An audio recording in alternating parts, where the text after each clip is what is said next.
ಈ ಸರ್ಕಾರಕ್ಕೆ 4-5 ತಿಂಗಳಷ್ಟೇ ಆಯುಷ್ಯ ಅಂತೆ. ಹೌದಾ? 136 ಮೊನ್ನೆ +2 138 ರೀ. ಇಷ್ಟು ಬಲಿಷ್ಠ ಬಾಹು ಸರ್ಕಾರ ಪತನ ಆಗೋಗ್ಬಿಡುತ್ತಾ? ಬಿದ್ದು ಹೋಗೋಕೆ ಅದಿನ್ ಪ್ಲಾಸ್ಟಿಕ್ ಚೇರ ಅಲ್ಲ. ಆದ್ರೆ ರೇವಣ್ಣ ಪುತ್ರ ಸೂರಜ್ ಮಾತ್ರ ಬ್ಲಾಸ್ಟಿಕ್ ಸ್ಟೇಟ್ಮೆಂಟ್ ಅನ್ನ ಕೊಟ್ಟಿದ್ದಾರೆ. ಸೂರಜ್ಗೆ ಅದೆಲ್ಲಿಂದ ಸುಳಿವು ಸಿಕ್ತೋ ಗೊತ್ತಿಲ್ಲ. ಪ್ರಪಂಚ ಇವತ್ತಿಗೆ ಮುಗಿದು ಹೋಗಿಲ್ಲ ಅಂತ ಹೇಳ್ತಾ ಜೈಲಿಂದ ಪ್ರಜ್ವಲ್ ರಿಟರ್ನ್ ಸುದ್ದಿಯನ್ನ ಕೂಡ ಕೊಟ್ಟಿದ್ದಾರೆ. ಒಂಥರ ಹಾಸನ ಲೋಕಲ್ ಲೀಡರ್ಸ್ಗೆ ಎಚ್ಚರಿಕೆ ನೀಡಿದ ಹಾಗಿತ್ತು.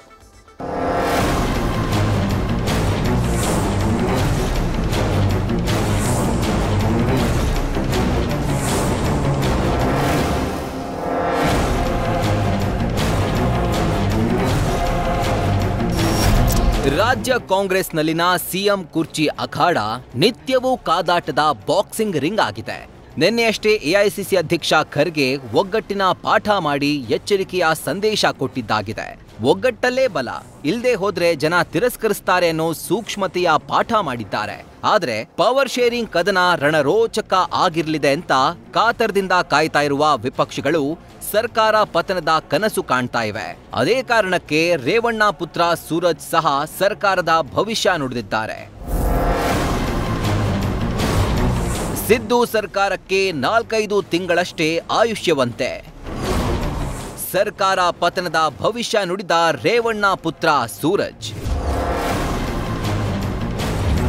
ಸೂರಜ್ ಆಡಿದ ಮಾತಿನ ಹಿಂದೆ ಸಾಕಷ್ಟು ನಿಗೂಢತೆ ಇದೆ. ಸರ್ಕಾರ ಬೀಳಲಿದೆ ಅಂತ ಖಡಾಖಂಡಿತ ಧ್ವನಿಯಲ್ಲಿ ಹೇಳ್ತಿರುವ ಸೂರಜ್ಗೆ ಮೋಸ್ಟ್ಲಿ ಸುಳಿವು ಸಿಕ್ಕಿದ್ಯೋ ಏನೋ. ಅದೇ ಕಾರಣಕ್ಕೆ ನಿನ್ನೆ ಚಾಕೇನಹಳ್ಳಿ ಕ್ರಿಕೆಟ್ ಅಂಗಳದಲ್ಲಿ ರಾಜಕೀಯ ಬ್ಲಾಸ್ಟಿಂಗ್ ಬ್ಯಾಟಿಂಗ್ ಮಾಡಿದ್ದಾರೆ. 4-5 ತಿಂಗಳಷ್ಟೇ ಈ ಸರ್ಕಾರ ಬಿದ್ದು ಹೋಗ್ಲಿದೆ. ಆಗ ನಮ್ಮ ಎಚ್.ಡಿ. ರೇವಣ್ಣಗೆ ಜೈ ಜೈ ಅಂತಾರೆ. ಆ ಕಡೆ ಹೋಗಿರೋರ ಕಥೆ ಏನ್ ಹೇಳಿ ಅಂತ MLC ಸೂರಜ್ ಹೊಸ ಬಾಂಬ್ ಹಾಕಿದ್ದಾರೆ.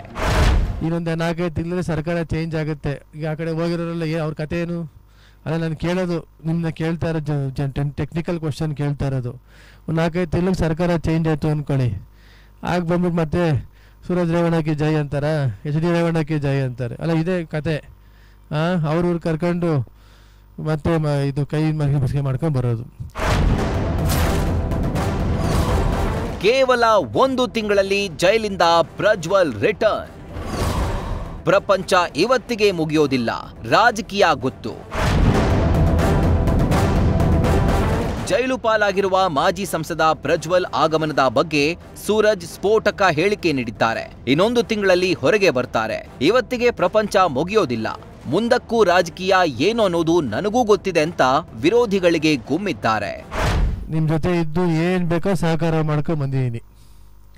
ಮಳಲಿಯವರು ಆಡ್ತೀರಾ, ಎಲ್ಲ ಕ್ರಿಕೆಟ್ ಚೆನ್ನಾಗಿ ಆಡ್ತೀರಾ, ಚಾಕೇನಹಳ್ಳಿ ಕಟ್ಟೆಯವರು ಆಡ್ತೀರಾ, ಅರೇಕಲ್ ಹೊಸಳ್ಳಿಯವರು ಆಡ್ತೀರಾ, ಹರದನಹಳ್ಳಿ ಕ್ಯಾತ್ನಳ್ಳಿಯವರು ಆಡ್ತೀರಾ, ಈ ಸರ್ಕಲ್ನಲ್ಲಿ ಮಾವನವರು ಆಡ್ತೀರಾ.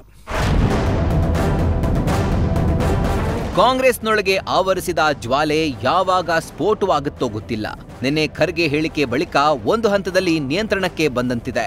ಕಲಬುರಗಿಯಲ್ಲಿ ಸಚಿವ ಶರಣಪ್ರಕಾಶ್ ಪಾಟೀಲ್ ನಮ್ಮಲ್ಲಿ ಒಡಕಿಲ್ಲ, ಅಭಿವೃದ್ಧಿ ದೃಷ್ಟಿಯಿಂದ ಹೇಳಿದ್ದಾರೆ ಅಂತ ಸಮಜಾಯಿಷಿ ಕೊಟ್ರು. ಈಗ ಒಂದು ಮನೆಯಲ್ಲಿ ಮನೆ ಯಜಮಾನ್ರು ಏನು ಹೇಳ್ತಾರೆ, ಎಲ್ಲರೂ ಒಟ್ಟಾಗಿ ಹೋಗ್ರಿಯಪ್ಪ ಅಂತ ಹೇಳ್ತಾರೆ.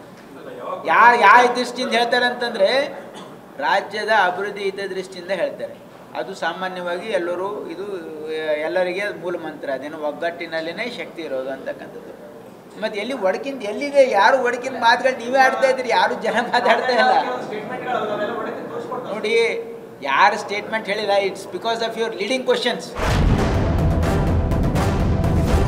ನಮ್ಮಲ್ಲಿ ಒಡಕಿಲ್ಲ, ನಾವು ಗಟ್ಟಿಯಾಗಿದ್ದೇವೆ, ಗ್ಯಾರಂಟಿ ಮೇಲೆ ಮತ್ತೆ ಗೆಲ್ತೀವಿ, ಅದೆಷ್ಟೇ ಹೇಳಲಿ. ಆದ್ರೆ ಕಾಂಗ್ರೆಸ್ನ ಒಳಗಿನ ಶೀತಲ ಸಮರ ನವೆಂಬರ್ ಮಾಘಿ ಚಳಿಯ ಹೊತ್ತಿಗೆ ಕದನ ಕಾವೇರೋದಂತೂ ಪಕ್ಕ. ಆ ನಿರೀಕ್ಷೆಯಲ್ಲೇ ಕಮಲ ತೆನೆ ಪಾರ್ಟಿ ಕಟ್ಟೆ ಮೇಲೆ ಟವಲ್ ಹಾಸಿ ಕವಡೆ ಹಾಕಿ ಶಕುನ ನುಡಿತಾ ಇದೆ. News first bureau. News first ನಿರ್ಭೀತಿಯಿಂದ ನಿಮ್ಮ ಪರವಾಗಿ.